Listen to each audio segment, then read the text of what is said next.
부정행위 상대방에 대해서 소송을 제기하려면 소송 서류를 상대방에게 송달하여야 하므로 그 사람의 주소를 알아야 합니다. 많은 사람들이 상대방의 주소나 인적사항을 알아내기 위해 흥신소를 고용해 집을 추적하는 등 불법에 연루되기도 합니다. 그러나 상대방의 이름은 모르고 전화번호만 알고 있는 경우 법원에 성명불상으로 소송을 제기하면서 동시에 증거 신청의 일환으로 통신사에 대한 사실조회를 신청하면 됩니다. 만약 조회 대상자의 이름과 가입자 성명이 같은 경우라면 통신사는 그 가입자의 주민등록 번호와 주소를 법원에 제공하게 됩니다. 만약 조회 대상자의 이름과 가입자 이름이 다르다는 이유를 들어 가입자의 인적사항을 회부하지 않는 경우 이때는 다시 통신사에 이유를 적시하여 사실조회 신청을 하면 통신사는 법원에 조회 대상자의 이름이나 주소를 제공합니다. 따라서 부정행위 상대방의 전화번호를 알게 되었다면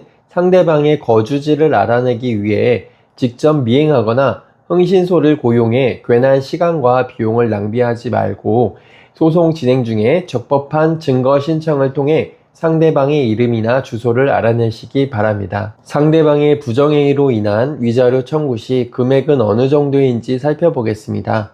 위자료는 정신적 고통에 대한 손해정보 기능과 불법행위의 예방 및 제재 기능이 있습니다. 정신적 고통은 무형적 손해이기 때문에 그 손해액을 객관적으로 수치화하는 것은 불가능합니다.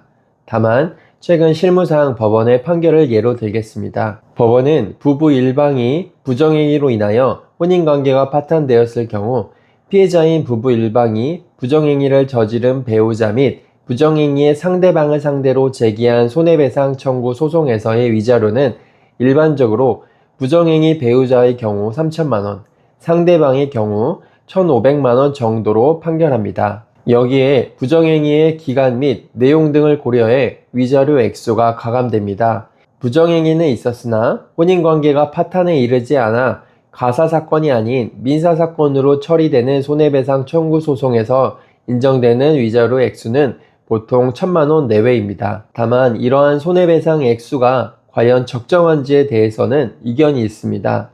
일각에서는 혼외 정사에 대한 사회 인식의 변화, 개인 사생활의 자유 보장 등으로 이혼율이 증가하는 요즘 부정행위의 불법성은 예전보다 약해졌으므로 부정행위로 인하여 피해자가 받게 되는 정신적 고통도 그만큼 줄어들게 되었으므로 부정행위로 인하여 혼인관계가 파탄되었다고 하더라도 위자료 액수를 이전보다 증액할 필요가 없다고 주장하기도 합니다. 그러나 법원의 판결에 따른 위자료 금액은 10년 전에도 지금과 비슷했습니다. 따라서 인플레이션을 고려해야 하고 요즘 부정행위가 빈번해졌다고 해도 이것이 혼인관계를 파탄시키는 위법한 행위라는 데는 이견이 없으며 이러한 부정행위로 인하여 피해 당사자는 혼인관계 파탄 여부를 불문하고 정신적 고통을 받는 것은 당연합니다. 그리고 간통죄가 없어져 경찰이 현장을 급습할 수도 없어 부정행위를 입증하는 것이 예전보다 훨씬 어려워졌습니다. 즉, 빈번하게 일어나면서도 낮은 발견율을 보이는 부정행위 위법행위를 예방하거나 제재하기 위해서라도 법원은 위자료 금액의 증액을 고려할 필요도 있어 보입니다.